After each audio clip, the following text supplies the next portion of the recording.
Hello and welcome to the Saintly Sounder, your source for all things FIFA. Today we move on to episode 4 of our series, Saints Till I Die. Episode 4 is titled Revenge, and you can bet it has something to do with the man in white on the right. Once again, the rules of Saints Till I Die. All players must be Southampton FC past or present. All games must be in one continuous Division 1 online season. We're just gonna jump straight into the second half because the first half of this game was an absolute snoozer. The only thing that's missed is the squad clip here, but all you really need to know is this guy has built an absolute dream team. And judging from his audio recordings, he's playing with his buddy, neither of which were very good at this game, despite the fact that he had Ronaldo, Royce, and in-form Shaqiri. I would definitely say this was one of the most comfortable games that I was drawing 0-0 that I've played in a long time. The only problem I really had was breaking him down in the final third. His whole strategy was basically get it to Ronaldo whenever he can and try to sprint by Klein, Lovren, and Alderweireld. To his immense credit, the silver rare Nathaniel Klein absolutely held his own here. He was able to almost completely neutralize Cristiano Ronaldo, which isn't something easy to do. I did make one change from the squad that won the previous game. I subbed out Ricky Lambert in favor of Graziano Pella, the new Saints man from Feyenoord. And as you're about to see, this basically sums up how he did for me in both the first and second half. He would create great opportunities, but he often missed them. The first half would see him miss off the post with both a shot and a header. And ultimately, I've decided not to include him in my next squad simply because at this level, I really can't afford to have guys missing chances.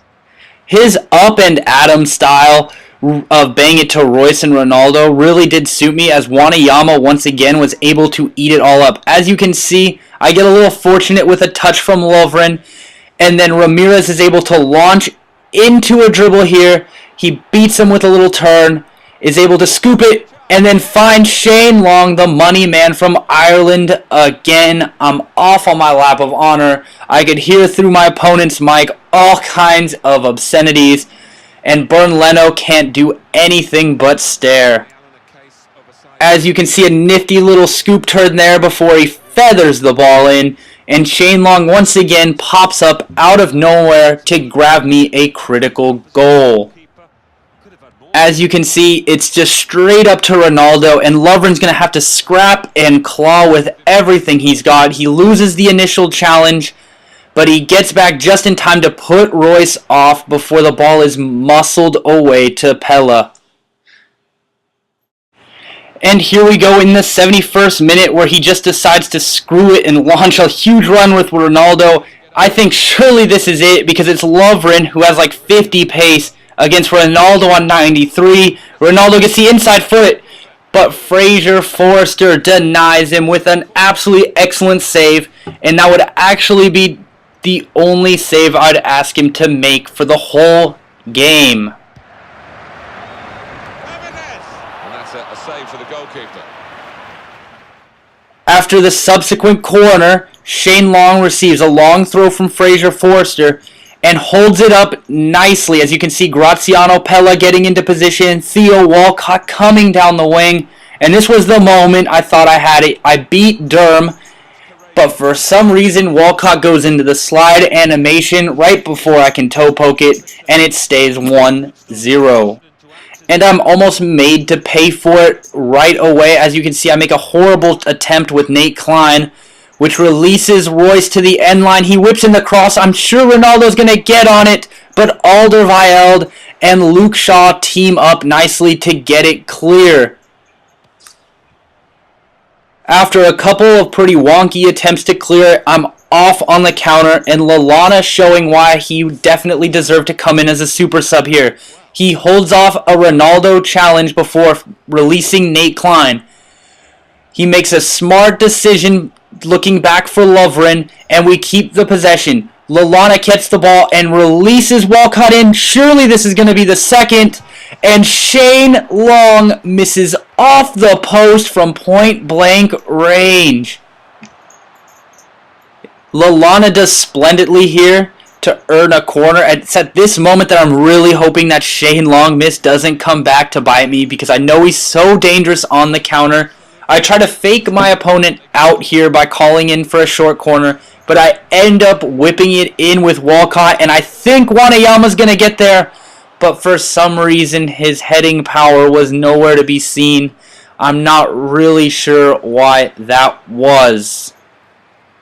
After a nice little bit of possession here, Sadio Mane comes in with his decent dribbling skills, and he's able to draw 3 defenders. I think I'm going to have a long shot here. I wait too long. I'm almost immediately penalized for it. Ronaldo bombing the ball forward to Emenike. Yes, Emenike in a squad that already has Ronaldo and Royce. These people just don't stop with the Beast FC. And his players are absolutely exhausted at this point. I had 60-something% possession, and you can see Mane is having a field day. He gets to the end line. Howades does horribly to deal with it. I play the ball across, but it's cleared off the line. Oh my goodness. Honestly, this wasn't the first shot either that got cleared off the line. The first half was full of them. I'm just thinking this isn't my day. Look at the goal decision system. You can't get much closer than that. And it's here in the 90th minute, my opponent decides for some odd reason that he's going to try to actually build up from the back. There's only 3 minutes of added time this time, and he still tries to pass it around. I don't know why. And you can see it would end up costing him any chance at a last-second attack. The score ends 1-0. Well, that's a win with great significance. Not just the 3 points. It means they will stay in their division for next season. There was fear of relegation, but they've staved it off. Yeah, well, I mean, that points to good character within. So it's with that win we go to 5-0-1. And not only that, but we get the win against Ronaldo that we were denied in the first game. As you can see, we had a fair amount of possession, a whopping 62%, and for all that wealth up top, he only managed 1 shot on target, which Forster dealt with. So just to recap, another Ronaldo, that's the second one in 7 games. We had excellent possession, excellent defense, only allowed 1 shot on target, which Forster managed to deal with. But we missed way too many chances. If we have any hope of winning the title, we're going to need to convert the opportunities that we get. And that is it for episode 4 of Saints Till I Die Revenge.